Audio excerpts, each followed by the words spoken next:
This video is going to look at three types of variation: direct, inverse, and joint. The first one is direct variation, and the first two statements here are the same. We can state direct variation in several different ways, and some of the phrases you'll see are first, y varies directly as x, or maybe you'll see y is directly proportional to x. And what that means is we have y equals kx, where k is representing a non-zero constant. For an example, if we have y equals 2x, in this problem here, 2 is representing our k, that is our constant. It's going to remain the same in the equation. Well, when we say that something has a direct variation or directly proportional, then what happens to x is going to happen to y. For example, if your x value increases, for example, if x is equal to 3, then that means 2 times 3 is 6. That means y is equal to 6. If we increase the value of x, let's say that x then is equal to 4, then 2 times 4 is 8, so y equals 8. So when we say this has a direct variation, what that means is as your x value increases, your y value is going to increase. If your x value decreases, then that means your y value is going to decrease.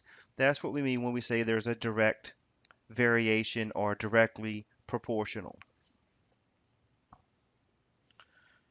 So, for an example, our first question says we want to find a linear model that relates x and y. Well, we know that it says linear, so that means it's going to be a straight line. And they tell us that y varies directly. So the key word is here directly as x. So if y varies directly as x, then that means we're going to use y equals kx. Now, we don't know what the constant k is, but they give us the values for x and y. So we can substitute in for y. We know that's equal to 12. And we don't know k. That's what we need to find. And we know x is equal to 5. So we plug 5 in for x. So now we can solve the equation for k. So if we find the constant k, then that means we can divide by 5. So we have 12 over 5. So now we know the constant is 12/5. So therefore, the equation would be y equals 12/5 times x. So this here is our linear model, or the equation that relates y and x. And all of these variation problems that we have, a lot of times you're going to have this kind of two-step process that we went through here. Well, first of all, we have to identify the relationship, so it's directly. So the formula is y equals kx. And then your first step is here we're going to substitute in what's given and then solve for the constant k. Once we know the value of k, then we can take this value and then substitute it back into our formula and we get y equals 12/5 x. Now realize when we solve this back in, we don't plug the y and x back in. We don't plug the 12 in for y and the 5 in because x and y here, the 5 and 12, is simply a specific value. We're using that to find our constant k. So therefore we end up with an equation.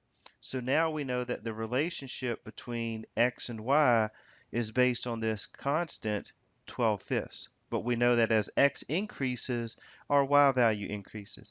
Or if we increase our x value, I'm sorry, if we decrease the x value, our y value decreases. All right, so now we have another similar statement, and you may want to pause the video and see if you can solve this one on your own. It says that y is directly proportional to x and y. So again, because it's directly proportional, then we know that we're going to use y equals kx, and we always put k in here because that's part of the formula. K is the constant that is relating our x to our y. Now in this problem, they tell us x is equal to pi, y is equal to -1. So once again, we're going to do the same process. In place of y, we substitute -1. We don't know k, and they tell us x is equal to pi. So now once again, we simply solve for the constant k, and here we're going to divide by pi, so we get -1 divided by pi, and then we're going to take and substitute the -1 over pi back in for k, and we would get y equals -1 over pi times x. So there we have our equation, or the model that represents the relationship here between x and y. All right, so that's direct variation. Our next one is inverse variation.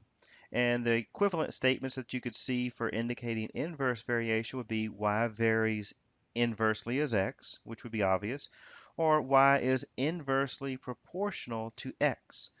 And you notice here the equation is similar. Instead of y equals kx, it's y equals k divided by x. And again, k is a non-zero constant because if k was 0, the whole thing would go to 0. But now we have y equals k over x. Now what happens here if we have y equals k over x? For example, if I had y equals 2 over x, and again, 2 is representing our k. If I pick a value for x, and if we say that x is equal to, let's say, 5, then we would end up with a y value of 2 over 5. Now, what happens if we increase x? If we make x equal to 6, then we get y is equal to 2 over 6, or that is equal to, if we simplify that, would be 1/3. Now, what's happening here, as our x value increases, our y value is decreasing. Or you could think of it the other way. If your Again, if your x value is increasing, our y value decreases. If your x value is decreasing, then your y value is going to increase. So that's why we say this has an inverse variation. So if we look at this first example, it says we want to find a mathematical model that represents this statement. Y varies inversely as x. So because it says it's inversely, we know we're going to use y equals k over x. And now we have to go through the same process. They tell us x is 25, y is equal to 3. So we're going to substitute 3 in for y, and then we're going to have k over x, which is 25, and we simply solve for k. Well, to get rid of the 25 here, we have to multiply both sides of the equation by 25, and therefore we're going to end up with k equals 3 times 25, which is equal to 75. And then once again, we're going to take this value and substitute it back into our formula, and we have the equation then y equals 75 over x. And again, remember here when we substitute, we're only substituting in for the k. We want to leave y and x because this gives us the equation. If we plug the y3 back in for y and 25 in, we're just going to end up with 3 equals 3. We're not going to have an equation. So that you only want to substitute back in the k value once you find it. All right, the third type of variation is called joint variation. And the similar statements we have here are z varies jointly as x and y, or z is proportional to x and y. So now we have a third variable, and we're saying that z is proportional to x and y. In other words, whatever happens to x and y here is going to proportionally affect the value of z. Now, the equation here, instead of just z equals kx, because it's based on x and y, it's z equals kxy. And again, of course, k is a non-zero constant. Okay, so here we have an example. We want to find a mathematical model that represents the statement Z varies jointly as X and Y. And again, the key word here is jointly. So as soon as we see that, we know that we're going to have Z equals K times X times Y because it says it varies jointly. And they tell us X is 4, Y is 8, and Z is 64. So we can simply substitute in the values. So Z becomes 64. K is what we're solving for. They tell us X is equal to 4 and Y is equal to 8. So we would have 64 equals 4 times 8 is 32 times K. And if we're solving for K, we have to divide by 32. So 64 divided by 32, we end up with 2. So here, if K is equal to 2, once again, we're going to take that value and substitute it back into our formula so we can have the equation Z equals 2 times X times Y. So there we have the equation for this joint variation. All right, we want to find a mathematical model for the verbal statements below. The first one says that V varies directly as the cube of E. Now here we're actually putting kind of a combination of these together.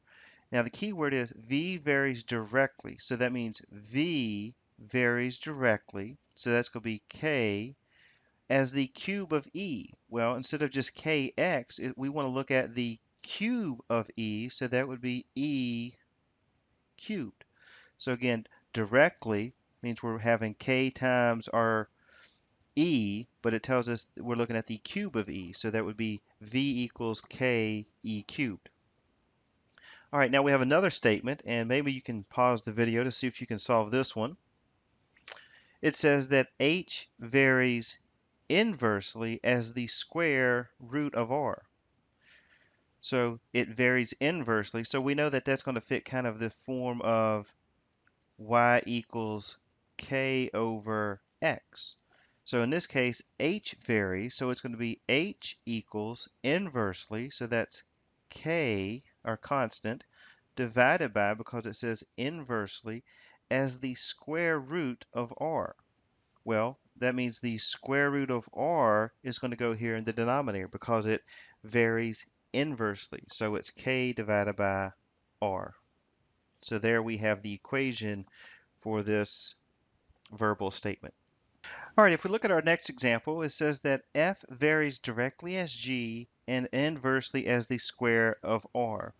So again here we have this kind of combined together. Maybe you want to once again pause the video and see if you can figure this one out. Now it says f varies directly as g. So we can think of that as f equals, because it's directly as g, that means we would have k times g. So in other words, because it says directly, we're going to multiply the constant by the variable g. But then it says, let's see, this is directly as g, but then it says inversely as the square of r. Well, because it says inversely, that means we're going to divide, and we're dividing by the square of r. Now be careful, it's not square root, it's the square of r, so that would be r squared. Now we don't have to enter another constant because we still have the same constant k. Just because it says directly as g, that means your constant is multiplied by g. And because it says inversely as the square of r, that means we're dividing by r squared. So there we have the equation for f varies directly as g and inversely as the square of r. All right, we have one last example, and this one deals with simple interest. And they tell us that the simple interest on an investment is directly proportional to the amount of the investment. An investment of $6,500 will earn $211.25 after 1 year. Find a mathematical model that gives the interest I after 1 year in terms of the amount invested P. So here they tell us that the simple interest, okay, that is I, and here we're looking at if you invest money, how much money is that going to make for you? So that's the interest. And it says that it is directly proportional. So if you think about simple interest here, it's going to be directly proportional. So that means our interest is equal to K. It's directly proportional. So there's our constant K. And it's directly proportional to the amount that is invested. Well, the amount of the investment, or the amount here that's invested, is P. So I equals K times P. So what we're going to look at then is we need to solve for our constant K. Well, they should give us the information for I. Well, they tell us that the initial investment is 6,500. Now be careful. The 6,500 here is the initial investment, which is the principal, and the earnings is a $211.25. So the 211.25 is the earnings or your interest. So in place of I, which is the interest, we're going to substitute in $211.25.